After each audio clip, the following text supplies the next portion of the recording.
call with President Putin today. Yeah. You'd mentioned that the Pope would like to take a role potentially in mediating these talks. Does that mean that the U.S. is taking a step back from... No. I think it would be great to have it at the Vatican. Maybe it would have some extra significance. And I saw that it was discussed yesterday, so I thought... And people told me that they'd be honored to do it. I would imagine they would be. So, no, I think it would be maybe helpful. There's tremendous bitterness, anger, and I think maybe that could help some of that anger. So having it at the Vatican would be, in Rome, would be I think it would be a great idea. Thank you. You said last week that you thought nothing was going to happen, no advances would be made until you and Putin got together. Do you still feel that way? I think something's going to happen. It's a got very big egos involved, I tell you. Big egos involved. But I think something's going to happen. And if it doesn't, I'd just back away and they're going to have to keep going. Again, this was a European situation. It should have remained a European situation. Did you ask President Putin to meet with you? About what? About Ukraine. Of course I did. I talked to him about it. I said, when are we going to end this, Vladimir? I know him for a long time now. I said, when are we going to end this bloodshed, this bloodbath? It's a bloodbath. And I do believe he wants to end it, But I said to him, we got to get going. And I did say also, if I thought that you couldn't do it, I'd step away because what are you going to do? We don't have boots on the ground. We wouldn't have boots on the ground. But we do have a big stake. You previously on Truth Social implored President Putin to stop. You wrote Vladimir stop, and he didn't stop, quite the contrary.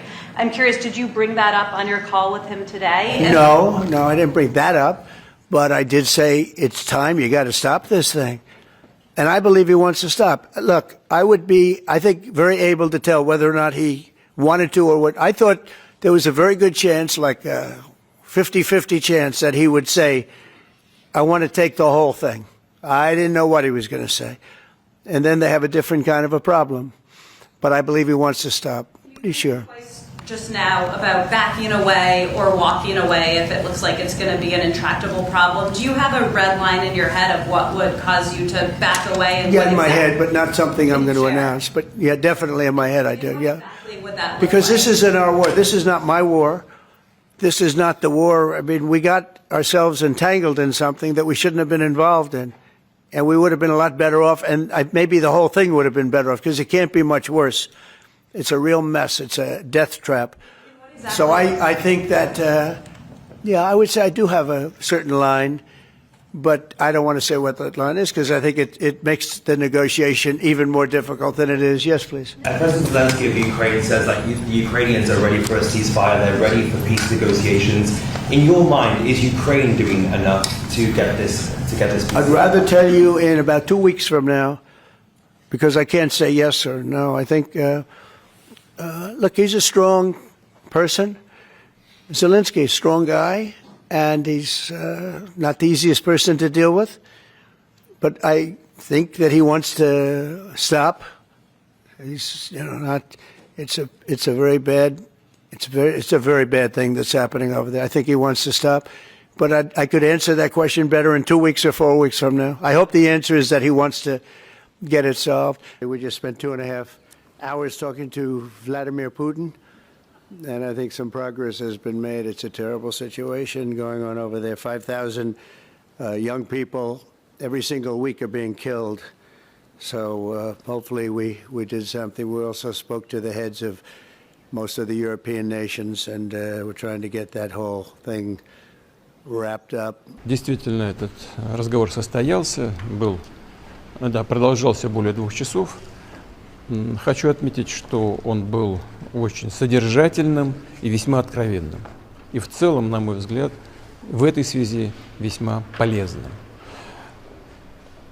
Прежде всего, я поблагодарил президента Соединенных Штатов за поддержку со стороны США возобновления прямых переговоров между Россией и Украиной по поводу возможного заключения мирного соглашения.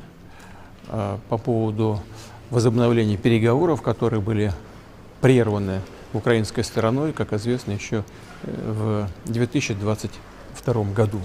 Президент Соединенных Штатов высказал свою позицию по поводу прекращения боевых действий, перемирия. И со своей стороны отметил также, что и Россия выступает за мирное урегулирование украинского кризиса. Мы должны просто определить наиболее эффективные пути движения к миру.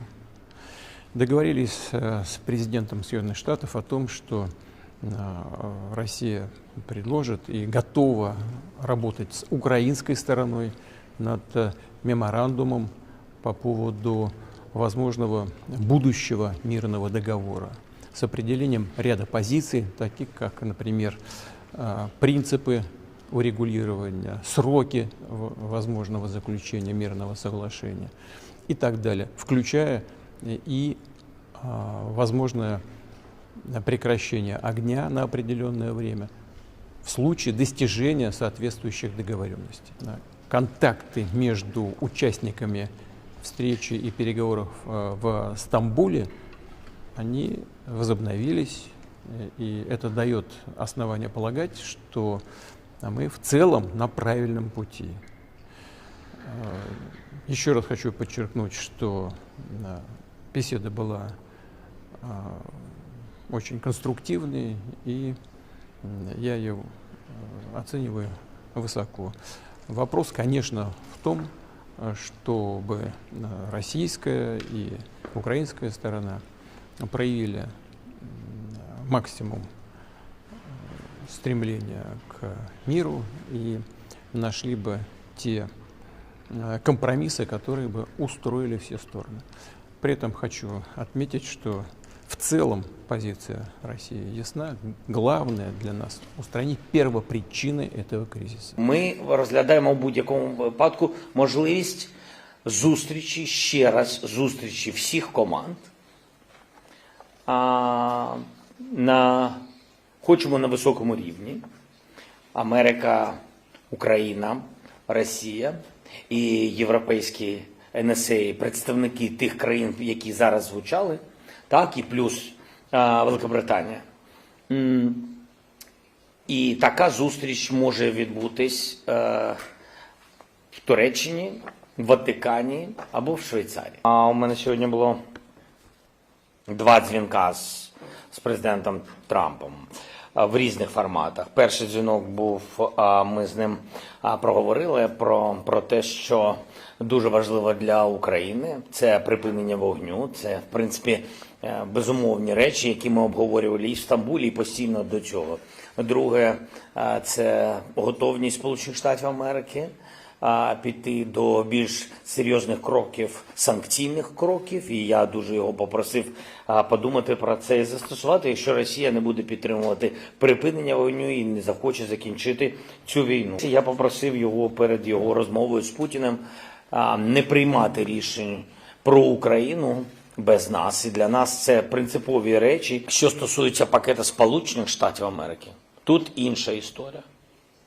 Тут треба, щоб ми всі разом наполегливо працювали зі Сполученими Штатами Америки для того, щоб вони в якийсь момент, який вони зможуть, ввели відповідні санкції. Це сильно допоможе. Банківські, енергетичні санкції. Від Америки дуже сильно залежить, чи буде далі Путін і армія Росії заробляти на цю війну. Або ні. Вводити наші війська з наших територій ніхто не буде. Це конституційний обов'язок мій, це обов'язок наших військових захищати суверенітет і територіальну цілісність України. Так, зараз тимчасово окуповані є території через агресію такої великої країни. Це зрозуміло.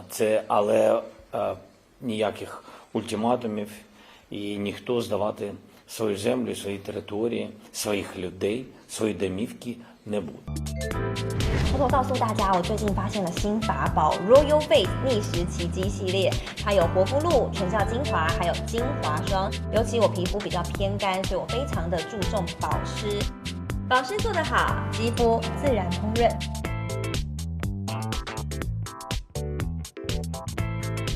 提亮肤色更年轻，抚平皱纹超有感。而且气色变好。用心保养，每天都更美丽。